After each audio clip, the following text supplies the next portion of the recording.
દાખલા નંબર 18. દાખલા નંબર 18.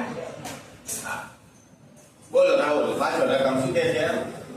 એક સમાંતર શ્રેણીના ચોથા અને આઠમા પદમાં ચોથા અને આઠમા પદનો સરવાળો 24 છે અને આઠમા આઠમા પદનો સરવાળો 24 છે.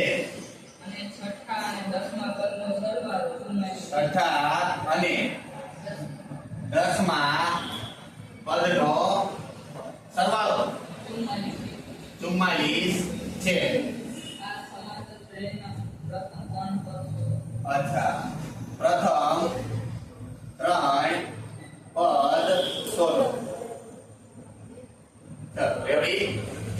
હવે સાંભળો આમાં બે સમીકરણ બની જાય એવું છે આસાનીથી. તમે શરત વાંચીએ આ બે શરત સમજી લેવાનું. હવે આ બીજી શરત સમજી લેવાનું. કેટલું પદ છે? ચોથા અને આઠમા પદનો સરવાળો. ચોથું પદ એને શું લખાય? ચોથા પદને a plus 3b આમ લખી નાખવાનું. ચોથું પદ અને આઠમા પદનો સરવાળો અને આઠમું પદનો સરવાળો. સરવાળો એટલે વચ્ચે શું મૂકવાનું? પ્લસ આઠમા પદને શું લખાય? a + 7d. બરાબર.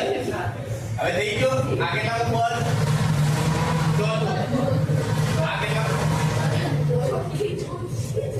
ચોથું. આ કેટલાનું પદ થઈ ગયું? 7 8. આ બેનો સરવાળો કેટલો કીધો છે?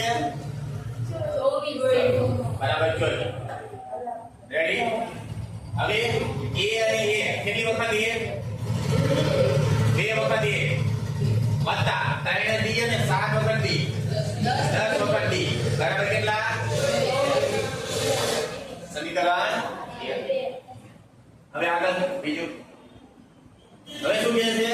બીજી શરત. છઠ્ઠા છઠ્ઠા અને દસમા પદનો સરવાળો. તો છઠ્ઠું પદ એને શું લખાય? a વત્તા 5d. ગુજરાતીમાં બોલવાનું. a વત્તા 5d અને દસમા પદને શું લખાય? વત્તા a વત્તા 9d અને એ બેનો સરવાળો કેટલો છે? 44. ચાલો રેડી. પડી ગયા સમજે? એક શરત નથી એક સમીકરણ પડી ગઈ છે. હવે a વત્તા a એટલે કેટલા? a અને વત્તા 5 વખત d અને 9 વખત d. 9 ને 5 14 વખત d બરાબર કેટલા? 44. આને કહેવાય સમીકરણ 2. હવે સમીકરણ 1 અને 2 સરખાવો. હવે આ લખો સમીકરણ 1 અને 2 ને સરખાવતા. સમીકરણ 1 અને 2 ને સરખાવતા ઉપર નીચે મૂકી દે. સમીકરણ 1 2a plus 10b is equal to 24. 2a plus 14b is equal to 44. એટલે કે 44. એક સરખાવતા નિશાની ફેરવવી પડે ને. માઈનસ માઈનસ માઈનસ 2a તો ઉડી ગયા. હવે 14d માંથી 10 વખત d જાય અને મોટા નિશાની રે માઈનસ એટલે માઈનસ 4 વખત d બચ્યા. હા અને એના બરાબર 44 માંથી 24 જાય એટલે માઈનસ 20 બચ્યા. બે માંથી માઈનસ ઉડાઈ ગયો એટલે d બરાબર શું બચ્યું? 20 ના છેદમાં 4. તો d બરાબર 4 પંચા 20. d બરાબર કેટલા મળ્યા? 5. d બરાબર 5. હવે તમારે શું લખવું પડે? અહીંયા d ની કિંમત સમીકરણ 1 માં મૂકતા. જો આવું થાય. d ની કિંમત સમીકરણ 1 માં તો સમીકરણ 1 આપણે લઈ લઈએ પહેલા. સમીકરણ 1 શું હતું? 2a plus 10 વખત d બરાબર 24. હવે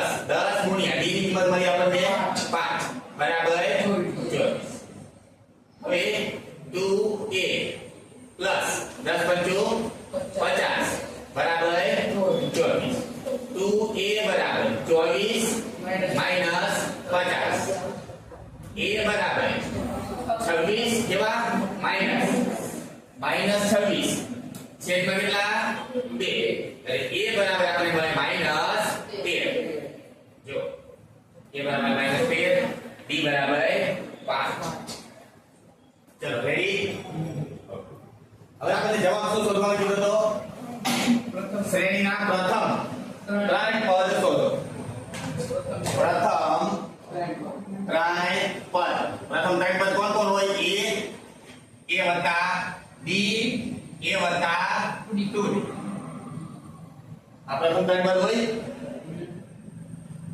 એમાં પેલું લખી નાખો a બરાબર a બરાબર કેટલા -13 રેડી પેલું પદ જો દેખે પેલું પદ -13 હવે કેટલા ઘટાડતું જવાનું ડી એટલે 5 ઘટાડતું જવાનું 13 માંથી 5 જાય -8 હજુ 8 માંથી 5 જાય -3 જો તો